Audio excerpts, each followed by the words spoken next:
जय हिंद दोस्तों। तो देखो अभी हम लोग बात करने वाले हैं जेएसएससी सीजीएल एग्ज़ाम प्रोटेस्ट के बारे में। दोस्तों जानेंगे हम लोग इस वीडियो में कि क्या एग्ज़ाम रद्द होंगे, अगर रद्द नहीं होती है दोस्तों तो इसके परिणाम क्या क्या भुगतने पड़ सकते हैं आगे चल के। ठीक है, चलिए दोस्तों वीडियो स्टार्ट करते हैं।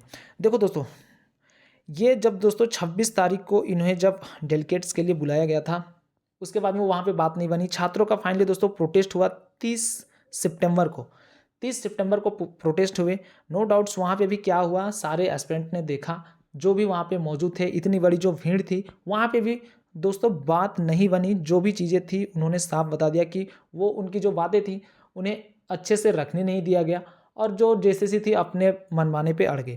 फाइनली दोस्तों इन्हें आज फिर से डेलीगेट्स के लिए बुलाया गया है कि जो भी है आपके पास में जो भी एविडेंस है, सुधीर गुप्ता जी इन्हें आज फिर से मौका दे रहे हैं कि आपके पास में जो भी एविडेंस है, क्योंकि दोस्तों बहुत सारे जगहों पे प्रोटेस्ट अभी भी हो रहे हैं। लाइक हजारीबाग देखो, धनबाद देखो, सारी जगहों पे पुतला दहन वगैरह हो रहे हैं। तो ऐसे चीज़ों को सामने देखते हुए जो जेएसएससी के हैं सचिव सुधीर गुप्ता जी, उन्होंने फिर से बुलाया है। तो आज दोस्तों इन्हें फिर से बुलाया जा रहा है कि आपके पास जो एविडेंस है उन्हें आप लेकर आए और हमारे समक्ष प्रस्तुत करें और फिर से बात होगी।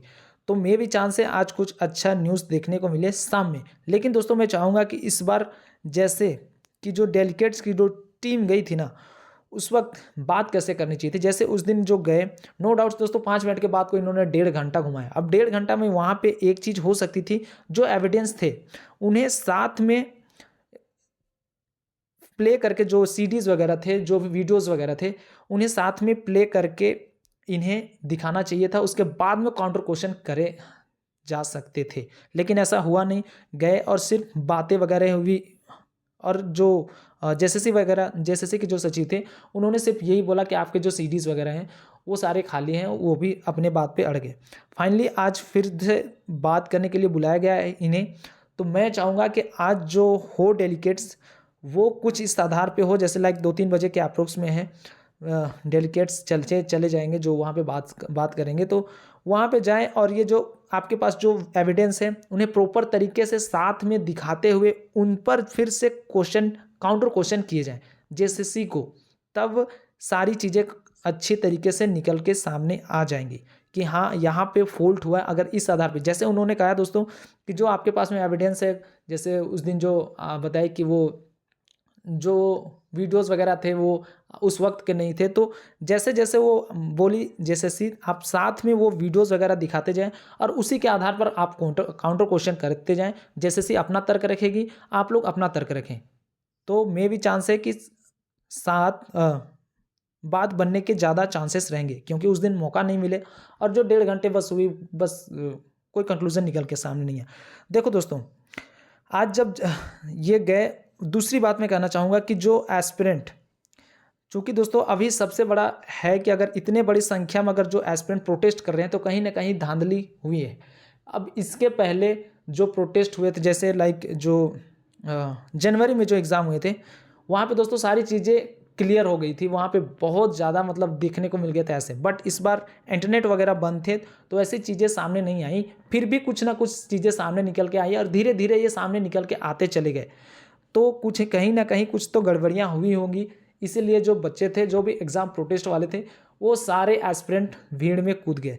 अब जो एविडेंस थे वो उन्हें मानने को तैयार नहीं था। सबसे बड़ा अभी पॉइंट वाला चीज़ ये है कि जो एस्पिरेंट है उनका एग्ज़ाम को पहले रद्द कराना। अब एग्ज़ाम रद्द होंगे कैसे? तो एक तो जैसे जो डेलीगेट्स की टीम है, जो भी अध्यापक है वो न्यायिक प्रक्रिया की ओर बढ़ रहे हैं। बहुत अच्छी बात है, बढ़नी भी चाहिए। अगर आपकी बातों को सुना नहीं जा रहा है तो आप हाई कोर्ट की ओर जरूर रुख करोगे।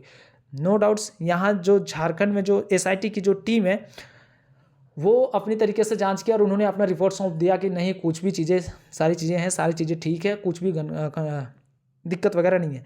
बट इससे अगर बात नहीं बन रही है तो जैसे न्यायिक प्रक्रिया को आप जाते हो तो सीबीआई इंक्वायरी की बात हो रही है। अब सीबीआई इंक्वायरी दोस्तों ऐसे तो नहीं हो सकती। सीबीआई इंक्वायरी के लिए प्रॉपर जो स्टेट के जो रहते हैं मुख्यमंत्री, उनकी आवश्यकता होती है, उनका परमिशन चाहिए, या फिर जो हाई कोर्ट के जो होती है दोस्तों, हाई कोर्ट परमिशन देगी तभी सीबीआई इंक्वायरी, सभी सीबीआई इसमें इन्वॉल्व होगी। झारखंड सरकार दे नहीं सकती। सीबीआई इंक्वायरी के लिए अब ये न्यायिक प्रक्रिया हो जाएगी, उसमें थोड़ा सा वक्त लगेगा और मे भी चांस है, इन्होंने साफ तौर पर उन्होंने इस दिन कहा है उसमें कि जो आप अपनी न्यायिक प्रक्रिया की ओर बढ़ें। नो डाउट्स आप अपने तरीके से बढ़ें, हम लोग अपने तरीके से बढ़ेंगे। आप न्यायिक प्रक्रिया की ओर बढ़ें, हम जो एग्ज़ाम के जो आगे के जो प्रोसेस है वो होती रहेगी। अब ऐसा ना हो कि कहीं जो न्यायिक प्रक्रिया की ओर बढ़ते हुए आप लोग कि ये लोग रिजल्ट पब्लिश कर दें। तो सबसे बड़ा है कि इस पर सबसे पहले तो सैंक्शन लगाया जाए, स्टे लगाया जाए कि जब तक सीबीआई इंक्वायरी नहीं आएगी तब तक ये एग्ज़ाम के जो रिज़ल्ट हैं वो पब्लिश नहीं होने चाहिए, क्योंकि स्टे लगा हुआ रहेगा तब वो रिज़ल्ट पब्लिश नहीं हो सकती। लेकिन इसमें थोड़ा सा वक्त लगेगा सीबीआई इन्वॉल्व होने में। ये न्यायिक प्रक्रिया है, थोड़ा सा तो वेट करना पड़ेगा। अब ये तो होगी दोस्तों न्यायिक प्रक्रिया। नो डाउट्स बहुत अच्छी बात है कि आप न्यायिक प्रक्रिया की ओर बढ़ें, लेकिन एक चीज़ ये भी होना चाहिए कि सबसे बड़ा जो सवाल है कि जो भी भाई बहन है उनका जो मुद्दा है कि सबसे बड़ा कि सबसे पहले एग्ज़ाम्स उनके रद्द होने चाहिए। जैसा कि उस दिन जो भीड़ थी मैंने देखा था, बहुत सारे एस्पिरेंट जब भीड़ थे वहाँ पे लीडर भी आए थे, जो छात्र नेतागण जो 21 तारीख जो जनवरी में जो एग्ज़ाम हुए थे उसमें जो प्रोटेस्ट करने वाले थे, जो छात्र नेता थे वो भी आए हुए थे, बट उन्हें आगे जाने का मौका नहीं दिया गया क्योंकि वो एक चुनावी मुद्दा या फिर पॉलिटिक्स हो जाती, इसलिए उन्हें साइड कर दिया गया। तो ठीक है, वो तो हो गई बातें, लेकिन उस पर कोई कंक्लूजन नहीं निकला। सबसे बड़ा सवाल है कि किसी भी तरीके से फिलहाल एग्ज़ाम को रद्द कराना। तो मैं चाहूँगा कि वो जो नेतागण थे वो फिर से एक बार को अपनी जो यूनिटी थी वो फिर से दिखाएं कि भाई जैसे आप लोगों ने किया था, क्योंकि आप लोगों ने जो छात्र के साथ उस दिन जो जैसे करा के वो गए, तो इस बार फिर से आप लोग के ऊपर छात्र विश्वास कर रहे हैं। तो आप लोग फिर से एक बार आए, अपनी जो लीडरशिप थी वो एक बार को दिखाएं। आप लोग अपने तरीके से काम करें जैसे आप लोग करते हैं, और वो जो न्यायिक प्रक्रिया है, जो अध्यापकगण है वो अपने तरीके से काम करें। दोनों में से कोई एक काम होने चाहिए। एग्ज़ाम का रिजल्ट जो है रद्द होना चाहिए किसी भी तरीके से हो। फिलहाल तो वही इंपॉर्टेंट है कि जो भी एस्पिरेंट है उनके एग्ज़ाम रद्द होने चाहिए। तो ये तो हो गई दोस्तों कि जो भी छात्र नेतागण हैं, मैं चाहूँगा कि फिर से एक बार आप आगे आएँ और जो एस्पिरेंट जो भी भाई बहन का है आवाज़ उन्हें आगे लेकर जाएँ। अब यहाँ पे एक सवाल ये भी बनता है कि इन्हें भी प्रॉपर एविडेंस की ज़रूरत पड़ेगी, इन्हें भी प्रॉपर एविडेंस की ज़रूरत पड़ेगी। तो मैं चाहूँगा कि इन्हें भी वो एविडेंस वगैरह दिखाए जाएँ, अगर हैं सक्षम जो, तो इन्हें भी एविडेंस वगैरह दिखाए जाएँ ताकि ये लोग भी अपने तरीके से काम कर सकें। क्योंकि इन्हें उतना डर भय वाला क्या है कि नेता का तो काम ही रहता है दोस्तों किस तरीके से काम करना। तो मैं चाहता हूँ कि एक बार फिर से ये लोग आगे आएँ। अब दोस्तों जानते हैं यहाँ के कि परिणाम क्या हो सकते हैं। देखो दोस्तों, सबसे पहले तो मैं बात करूँगा ये एक बार ये जो वैकेंसी 2013 में जो वैकेंसी निकली थी 12-13 के अप्रोक्स में, ठीक है। तो दोस्तों ये वैकेंसी थी 200 से 300 के अप्रोक्स में ये वैकेंसी निकली थी, वो पूरा क्लियर हो गया था एग्ज़ाम। उसके बाद में 2014 में जब बीजेपी की जब गवर्नमेंट आई, उसके बाद में ये वैकेंसी निकली थी 500 से 600 के अप्रोक्स में, 500 से 600 के अप्रोक्स में ये वैकेंसी निकली। लेकिन दोस्तों किसी कारणवश बीजेपी गवर्नमेंट में ये एग्ज़ाम नहीं हो पाई। फाइनली दोस्तों फिर सरकार गवर्नमेंट चेंज हुई, उसके बाद में फिर से नई पार्टी की सरकार बनी। ये जो वैकेंसी 500 से 600 के अप्रोक्स में थी, ये वैकेंसी हो गई 2025 वैकेंसी हो गई। अब अगर यहाँ पे सवाल खड़ा होता है कि चलो ठीक है, अगर मान के चलो कि एग्ज़ाम्स रद्द नहीं होते हैं तो, और अगर मान के चलो दोस्तों कुछ धांधलियाँ हुई है तो, नो डाउट्स अगर हुई है तो कि मैं बात कर रहा हूँ, अगर जैसे हुई तो होंगी तभी इतने ज़्यादा प्रोटेस्ट हो रहे हैं, पहली बात तो ये। और अगर 1000 की भी सीट पकड़ लो, और जैसे उस दिन जो जैसे लोगों को एलिगेशंस लगाए जा रहे थे कि जो पोजीशन वाले जो हैं वे लोग इस सीट को बेचे जा रहे हैं, तो भाई यहाँ पे देख लो, अगर 1000 को ही अगर आप मान के चलो 2025 में से, और अगर 30 लाख ही अगर पकड़ चलोगे तो 300 करोड़ रुपए, आप समझ लो कितना बड़ा आंकड़ा है। और ये 1000 की जो वे एस्पिरेंट जिनकी प्रॉपर तैयारी होगी वो तो कम से कम चले ही जाएंगे। तो ये एक अपने आप में बहुत बड़ा हो जाता है आंकड़े की, इतना बड़ा राशि और इतने बड़े धांधली 1000 सीट, कहीं ना कहीं झारखंड में तो कितनी मुश्किल से वैकेंसी निकलती है ये हर एक को जानता है। तो मैं चाहता हूँ, अच्छा एक चीज़ और हो सकती है इसमें, अगर मान के चलो किसी तरह ये वैकेंसी का रिजल्ट पब्लिश हो जाता है, बाय द वे हो जाती है, तो क्या ऐसा नहीं हो सकता है कि जो नेक्स्ट वाली जो गवर्नमेंट आएगी, अगर मान के चलो नेक्स्ट अभी जो चुनाव होने वाले हैं, अगर अगली जो गवर्नमेंट आई तो क्या ऐसा नहीं हो सकता है कि उनकी नीयत क्या ख़राब नहीं हो सकती?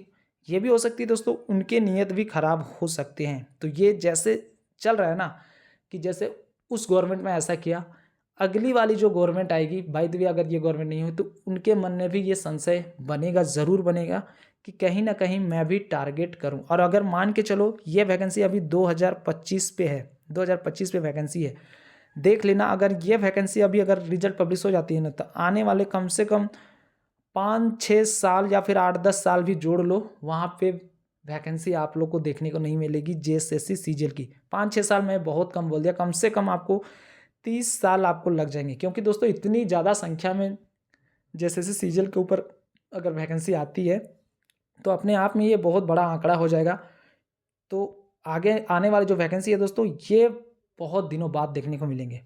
और अगर इसमें अगर वैसे छात्र का नहीं हुआ, अब जैसे वो भी एस्पिरेंट इसमें दिखाए जा सकते हैं, जैसे रिजल्ट अगर पब्लिश हो जाती है तो वो बोल देंगे कि जो पिछले बार जो 500-600 के अप्रोक्स में जो वैकेंसी दो, जिनका फ्रेश कैंडिडेट दिखा दिया जाएगा कि हाँ उनका हो गया, और जो बीच में जो 1000 वाले हैं उनके साथ अगर कुछ हो जाता है, मतलब 1000 के वाले जो एस्पिरेंट थे जिन्होंने प्रॉपर तैयारी नहीं की, सिर्फ अपने पैसे के बलबूते पर अगर काम कराए हों, तो उनकी वैकेंसी दोस्तों दिखा दी जाएगी कि हाँ दोनों साइड से मिलके तो कहीं पे सरकार के ऊपर भी सवाल खड़े करने मुश्किल हो जाएंगे। तो सबसे बड़ा सवाल है कि अभी जो आज जो जाएंगे डेलीगेट्स के लिए जो भी अध्यापकगण, मैं चाहूँगा कि साथ में जाके आप एविडेंस के साथ में जाके वहाँ पे काउंटर क्वेश्चन करें। और मैं भी चांस है दोस्तों आज कुछ अच्छे न्यूज़ देखने को मिले शाम तक में, जिससे लोगों का जो भी एस्पिरेंट जो भी भाई बहन है उनका भला हो। तो जाते जाते मैं यही बोलना चाहूँगा कि आपका इसमें क्या राय है, क्या ऐसे होने चाहिए या नहीं होने चाहिए, दोनों चीज़ें होनी चाहिए या नहीं होनी चाहिए, या फिर पॉलिटिक्स वाले को इन्हें इन्वॉल्व नहीं करना चाहिए, या फिर आपकी जो सीबीआई इंक्वायरी है ये इस पर होने चाहिए। आप प्रॉपर हमें कमेंट सेक्शन में बता सकते हो। ठीक है, मिलेंगे नेक्स्ट वीडियो में, तब तक के लिए जय हिंद, जय भारत।